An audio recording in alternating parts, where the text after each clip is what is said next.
আসসালামু আলাইকুম। সবাই আশা করি ভালো আছেন। আগামীকাল মধ্যপ্রাচ্য সহ ইউরোপের অনেক কান্ট্রিতে ঈদ, বাংলাদেশ হয়তোবা তারপরের দিন। সবাইকে অগ্রিম ঈদের শুভেচ্ছা। আমি একটা কথা বলতে চাচ্ছিলাম, সেটা হলো যে প্রবাসে কেউ কারো নয় রে ভাই। হ্যাঁ, এখানে কুকুরের দাম আছে, বিড়ালের দাম আছে, পশু পাখির দাম আছে, কিন্তু মানুষের কোনো দাম নাই রে ভাই। হ্যাঁ, এটা বাস্তব সত্য ভাই।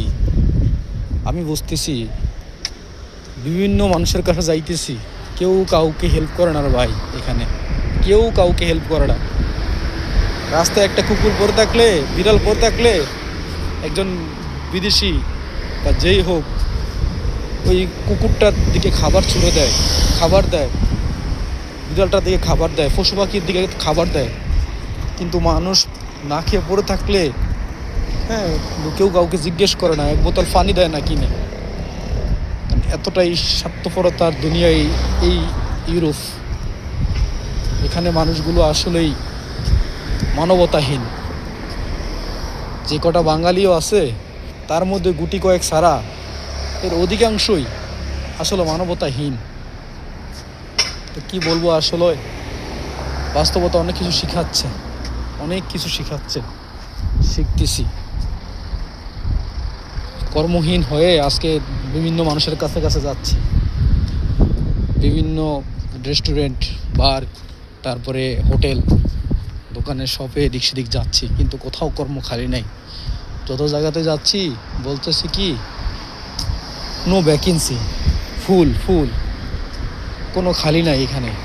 এখানে লোক ভরা আছে, যথেষ্ট লোক আছে। এর চেয়ে মনে হয় দুর্ভাগ্য আর কিছুই নেই প্রবাসের মাটিতে।